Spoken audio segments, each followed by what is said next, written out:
Well, hello and welcome to Inside Track from the glorious Giordani Naxos circuit in marvellous Sicily, where the weather is fantastic, which is going to annoy everybody in Northern Europe, where it's absolutely awful and has been for most of the year.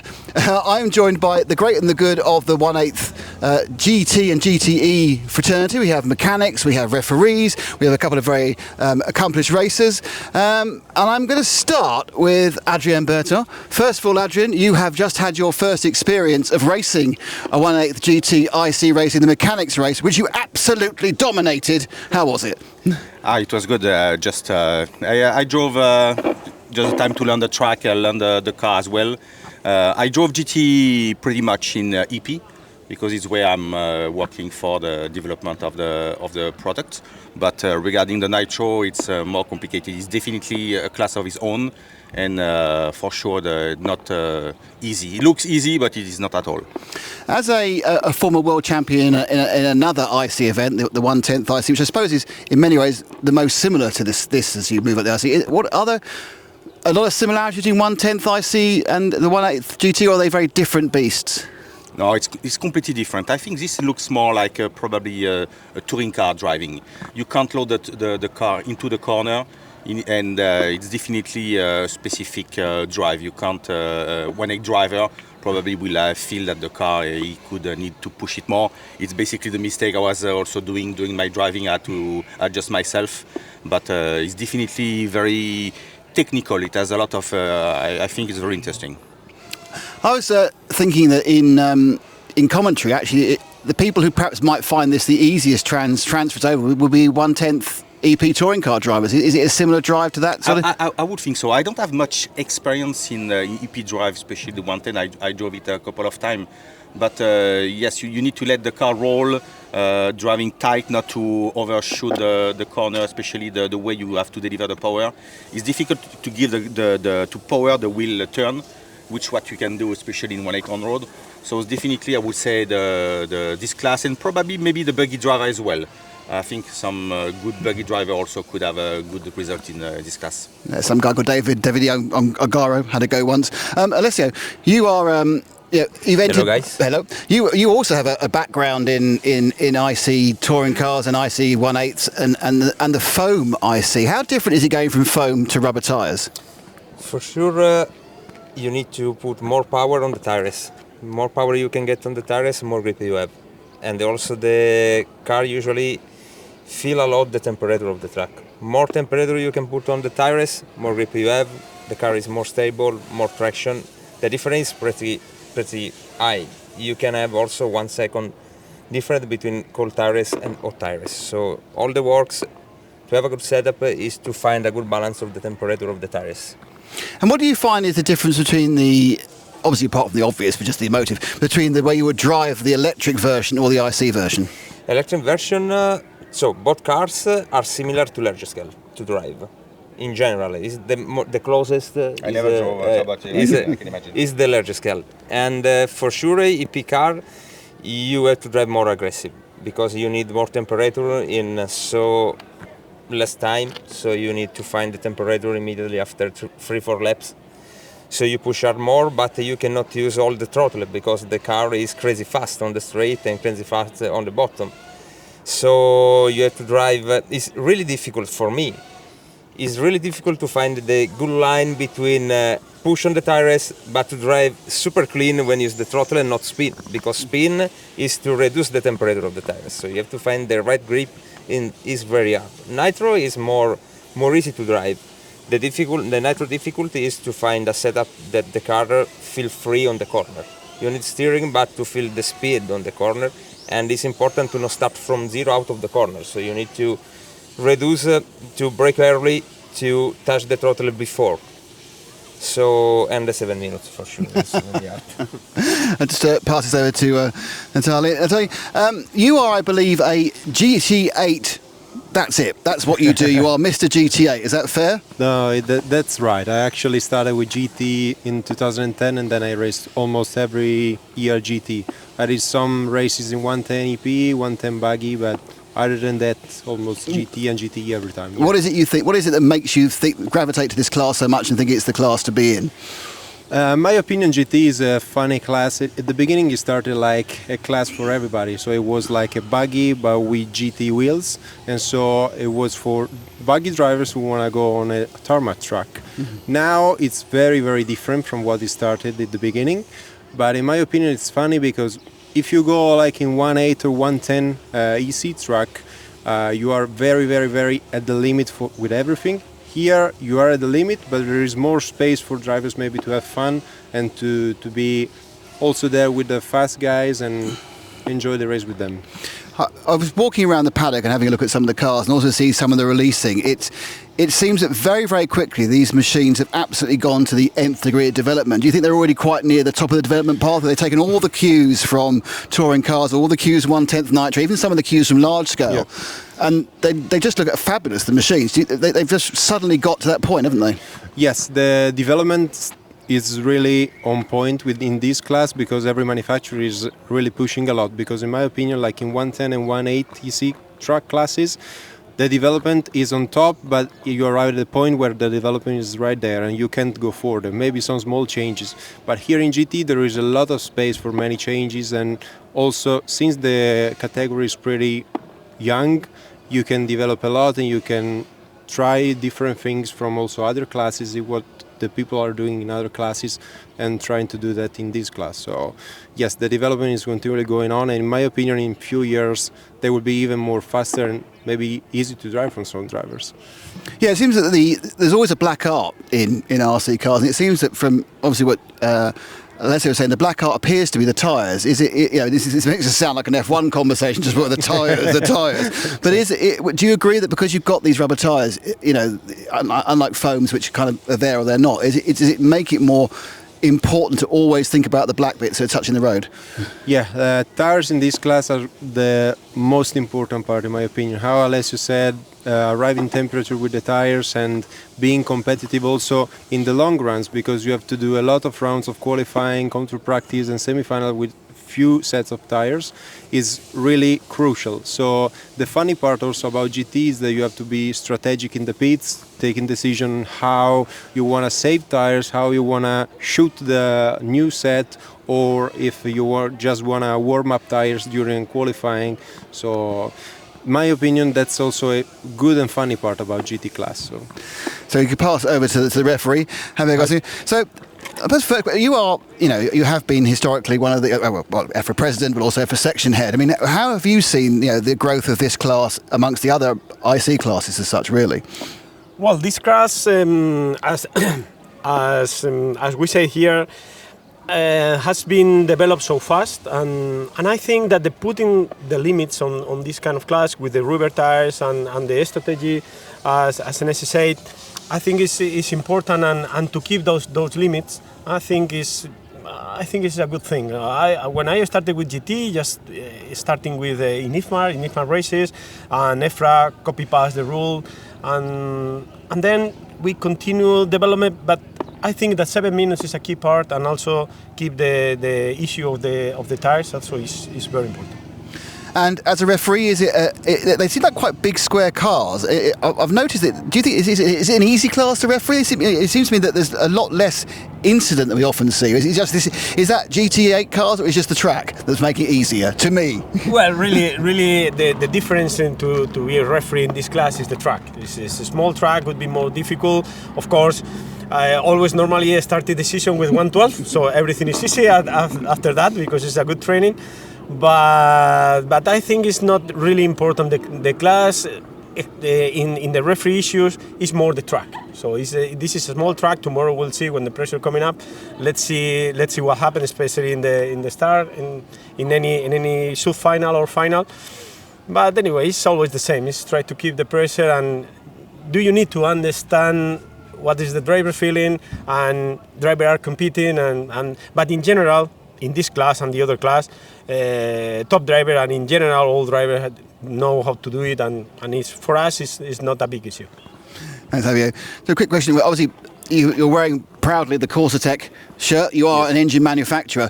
What is the challenge of getting one of these 3.5cc engines to last 7 minutes or 7 minutes and about 20 seconds around the track? Is it actually easy, but then the drivers try and make the cars too fast, or is it a difficult design? I think on the development side, I don't have development and I don't have a nitro engine for GT class because I didn't have time to spend time. And it's very, very complicated. I mean, I can follow on the side. I had experience over the years, but GT has always been one of the most critical engine to develop because you have to find the right balance between power. You have to do the mileage. The car is still heavy, and it has been even more difficult in the EP class, which was completely brand new, and now we can carry a lot of speed. For me, I put a lot of effort in GT since I started with my brand because for me it's really a benchmark in terms of reliability, power, and everything. So when I do things really settle for that class, for the other class, it's more easy. You can. For me, it's a development, a full development category. But it's interesting. I think it's good that, as Ravia mentioned, that the things doesn't go too much into the performances. Otherwise, the car will be too fast and too difficult to enjoy for the people. I think something that could be check and everything is maybe to find some nicer body shell. It's a nice class. I had the chance to make an event in France which was organized with really nice GT3 Porsche body shell. The lap time compared to this one was like half a second. But I think if the RC has to go to spectator, I think the GT class is the right class to be put in advance because you can even race on a parking lot. There is an option to do it, and the car they look nice. It's a nice mechanic, so definitely challenging, and that's why I try to be as much as possible involved into this class. I think we all agree we want more lifelike bodies, to be honest. Leslie, we're talking a little bit about fuel consumption, Leslie. I think people who are watching and people who've heard about the event, you had real problems making the 7 minutes. You're a local, you know this track, you've raced hundreds of times before. Why did that suddenly happen? Were you being too aggressive, or what caught you out? Why is it so hard sometimes to just get those extra 10-15 seconds of runtime? So for us, it's been a big surprise because just 3 weeks ago we made national the same track, and we were the only one to make 28 laps. So every run also, and I think for sure we have 7 degrees more, and I think also that our car usually works better with 4 tires all the same. So now we are driving hardest in front and softer in the rear, so I have less margin to manage my speed. So I try to push more, and also the level is higher compared to national, and usually you have a car behind you, so you cannot remove a lot of the throttle, also in the straight because it's dangerous. So I think these two things keep us in a bad situation until the last quali. Fortunately, the last quali we had the pace to go fast and to arrive at the end of 7 minutes to be sure of the main. And we talk about 110 GT. The track record in this track we made the 110 Euro last year, and the best lap was 14.9 or 14.8. With GT class at the national with endowed tires nitro, I made 14.7. So GT class is faster or 110 nitro in the same track. That's pretty impressive after only a couple of years development. I mean, a much heavier car. I mean, talking about making fuel mileage, because I've raced electric cars from like 1982 onwards. I've never touched an IC engine. I'm frightened of them. How easy is it? Is there something you can do? Can you change the tuning to get extra runtime out of it, or do you just have to do it with it? Once you set the engine up, is it just your thumb? There's nothing else you can do to get runtime. So you can choose which kind of decision you take. I prefer to manage everything by myself, but because I prefer to have the power when I need. When I need to take gap, or I prefer to have everything under my control. Usually when you try to find something different, you try different pipe, different manifold, something similar, you reduce the power, but you have the limit of the power. So if you need more, you not have more. And usually we saw this year also during the national was our power every race. It was our secret. Now I think also the other drivers are following our decisions, so we are in the same line, everybody. But for sure, the drive. I like this class. I compared, I think, in all classes. Now this year also 112 with electric. I think is the only class. I think also larger scale that the driver now can do the difference. Because 1.8 now is 70%, I can say, Adriano, engine. If you have a good engine, you can fight. If you have a normal engine, you cannot fight. 110, I think, is super difficult to set, and also now, if you have to race, you must have OS engine or something special, because you cannot fight. This class, with not a so big preparation, you can fight, because the driver can do a big difference. So I like for this. Talking a little bit about, we talk about power. Now, where you have unlimited power is with the electric cars. You know, you can just put a smaller wind, you've got 4S. I mean, how tempting is it just to put as much power as possible in it? That's the most critical part about GT EP class. Adrian can also maybe agree to me, but as he said, the benchmark for now the electric 1.8 can be the GTE, because you have to put as much power as you can and make 7 minutes. And even with the limit of the tires, you need to warm up the tires before, so maybe 1 lap to warm up the tires and then the qualifying starts.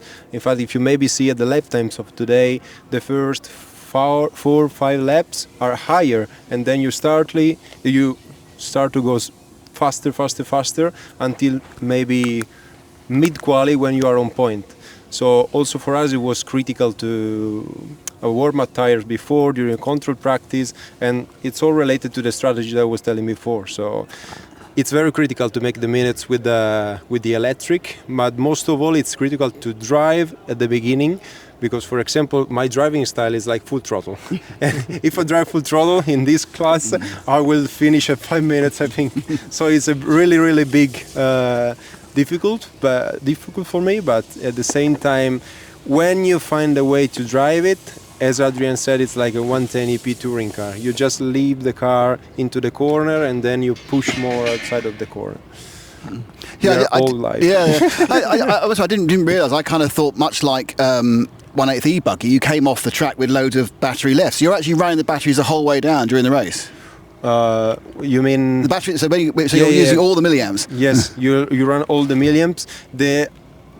The key is actually to do not have the battery under like 7.3 or 7.4, but in some cases where the temperature is high, also outside, is very difficult. For example, yesterday in my fastest run, which I TQ the first round, my batteries were like 6.8, and the same batteries, the same qualifying, but just the second round in the evening when it was 5 degrees less, they were 7.3. So completely different also for the temperature, and that's critical. I made just for the info and just to understand the amount of power and energy that is used in GT. Last time I made a test, so the same battery that we use for GT, the only difference, because the speed was the same in 1.8 buggy, on my home track, so same batteries, just put in a lower KV, so 2.1 instead of 2.6. I have been able to run 29 minutes. And when I run 29 minutes on my home track, so I'm pushing, my speed is 1 second from my team driver, the best I have. So my pace is good and the use is fully loaded, 29 minutes. And the same package, so you change a bit the motor, but the amount of energy you barely make. You have to make 8 minutes, 7.5. But in terms of potential still that we have into the ESC and the speed, I would say here we use 70% of the power potential. The limit today is a battery, and but it's a lot of energy, so that's where everything is really loaded, and it's complicated to drive, and the driver, they're making a really good job. Yeah, it's very exciting. We're just going to, as Daniele crashes his car, having broken Alessio, he broke Alessio's car earlier in the mechanic race. Now he's thumped the other racing car. We're just going to just jump off the GTE and GT8 because there's a very important race meeting happening in September, and we won't get a chance to talk to Javier again before that because he's the race director for the World Championships at Redovan. That's quite a responsibility, isn't it, being race director for a World Championship? Well, I'm used to have responsibility in the RC in general. So as you said, my position as a president, the section chairman. So race director could be let's say a new thing. I did race director in other races, but it's the first time that I will be the race director in the Worlds. It's a pleasure that I get the confidence of my national federation, ICAR, and of course the Redovan RC, the organizer. And of course, let's see. I think it's a right decision from IFMAR after the cancellation of Brazil. I'm sorry for your flight tickets, Adrian. I can say that that is a big issue. But in general, we have we'll have a full entry on that event. Even more than that, because just to be to have an idea, only from Spain we have 51 entries paid, waiting in the waiting list. We have only 22 places, but for sure we can make 300 if it could be possible. But it's nice. It's nice. How much of a challenge has it been for the Baldos and you and the rest of the ACAR organisation to put on a World Championship in 6.5 months? I mean, obviously the groundwork was done, but how much work is that involved? Well, the first thing is the confidence, because we have full confidence in the Redovan, the Baldo family, because we did it in the past, and more or less, I don't know, I don't want to say any percentage, but a lot of things is done from the past, and of course the experience from the past, and of course ICAR with all the team. We have a new team inside of ICAR after many years with other teams, and yeah, it's very difficult to organize everything in 6 months, but you have a background from 2 years ago, so I think it's. And of course the experience and the help of everybody from EFRA, IFMAR. So I think it's not a big issue considering that we only have 6 months. Of course, if you have to start from zero, of course will be hard and difficult. But now I think we have full confidence and everything will be done properly. Great stuff. I'd just like to say, Adrian, we were within about 3 days of booking our tickets until we got things saying, no, it's not on. Oh, okay, phew. That's it for Inside Track for this event here in Sicily. Thank you very much to my 4 fantastic guests, and we cannot wait for an action-packed finals day. I hope you make the run time. I hope you don't melt your batteries. I hope you haven't got to ban anybody, and I hope you lord it over Daniele Lazy because you're beating me. He's just crashed his car. Thank you very much. Thank you, guys. That's it for this video, but don't forget to subscribe and check out the rest of our RC Racing video series. And don't forget, be an RCTV hero. Make sure to hit that join button and find out all the details about being an RCTV hero.